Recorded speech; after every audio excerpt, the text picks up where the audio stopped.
Now, breaking news from News 13. Hello, I'm Tom Lewis, live in the News 13 studios with the latest on the wildfire situation here in the Panhandle, and we have had some new developments that we want to tell you about. Let's start off first with Ross Whitley. Ross, you say basically showing up on radar, we have what appears to be a new fire, correct? Yeah, it could either be a new fire or spark from the Atkins fire, making a new fire in a new location, because we're certainly seeing smoke out there that was not evident really even 30 minutes ago. So this black smoke that's starting to show up, I think, is coming from Star and Tram.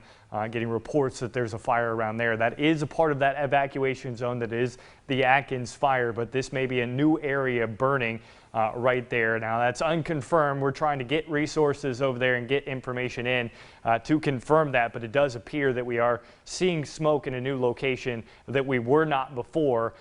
So we're keeping a close eye on that, obviously, as well as the rest of the Atkins fire and the Bertha fire that is much further off to the east that continues to grow. We're seeing that on radar as well. All right, thank you, Ross. You know, a lot of this job is rumor control at this point, and there are plenty out there. Here's what we understand. There's been a lot of discussion about whether or not the jail is being evacuated. We just got off the phone with the folks at the Bay County Sheriff's Office. That is not happening. The jail is not being evacuated. There is some discussion at this point about them evacuating the Sims nursing home, the Veterans Nursing Home there, which is right where you said, Ross, that intersection of Tram and Star. And yes, there is a fire that has popped up there, and yes, Springfield is responding to that area. So that's what we're looking at to see at this point, whether or not they're going to evacuate the Sims nursing home because of that fire that's popped up there. Let's talk, if you can, a little bit, Ross, about the humidity and the dry situation. I know you've got the graphic behind you there talking about the humidity situation, dew point and whatnot. Is there any hope as we move into the afternoon and the evening hours? Yeah, so the worst firefighting conditions are actually occurring right now. We're going to see them improve as we get into the evening. We've already started to see an improvement.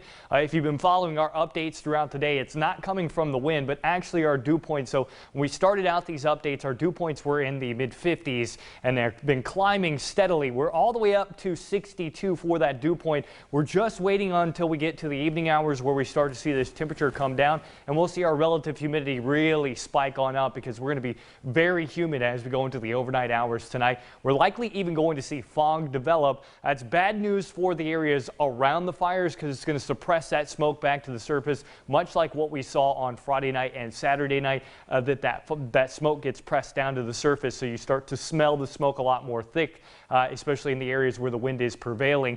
But we're also going to see our wind settle on down, and with that fog, that should help moisten things up. You remember back, if you think back to when we had fog last, when you wake up in the morning, everything's wet, and that's all because of that fog. So that's good news. Now, speaking of the Atkins fire here, the bad news is the wind, and I did just draw this in. So this is Star and Tram. So there's a possibility that there is a fire there that could be a new active fire, an active hotspot.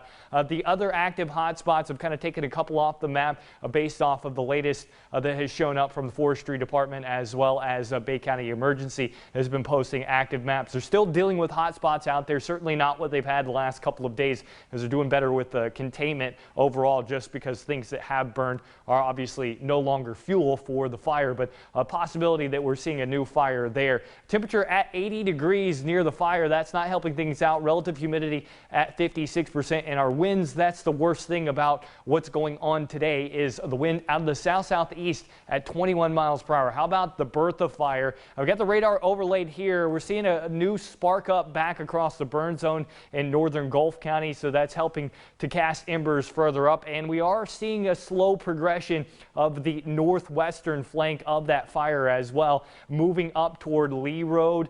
This is slowly getting closer and closer to that evacuation area around Bear Creek. That's County Road 106 all the way up to Scotts Ferry. That's what they do have in the evacuation area as that fire continues to crawl up that direction. And again, it's moving in the direction of the wind. That makes sense. The wind's out of the south-southeast. That's the direction the fire is slowly moving. And they've got a lot of equipment right there on that northwestern flank. They're trying to keep that progression of that fire from going any further off to the north and west. All right. Thank you, Ross. And again, the situation, of course, is the new fire. It sounds like it's popped up near the Tram Road and Star Avenue. Thank you. I'm getting my all the different roads confused in my head sometimes.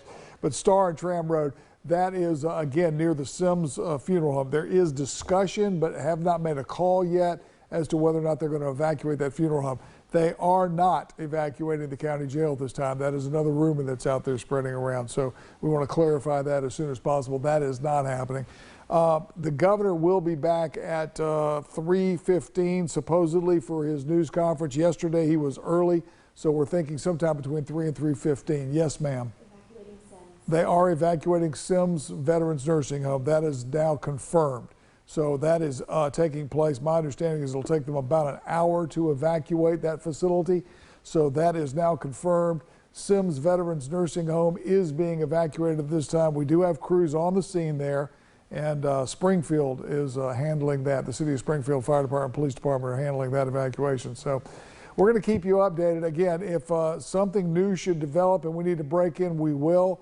Otherwise, we'll be back at the top of the hour at 3 o'clock, and then with the governor's news conference coming up at 3:15, we'll carry that live here on News 13 as well. If you want to make sure you're staying up to date on everything, go to the App Store and download the 13 Now News app. The 13 Now News app will be updated constantly. You'll get information faster than I can get out here and give it to you every day. So, well, again, download that app. That'll help you out significantly in this situation or any breaking news situation. And then we'll be back again at 3 o'clock with our next cut-in. Until now, for Ross Whitley, I'm Tom Lewis. We'll see you. Be careful out there.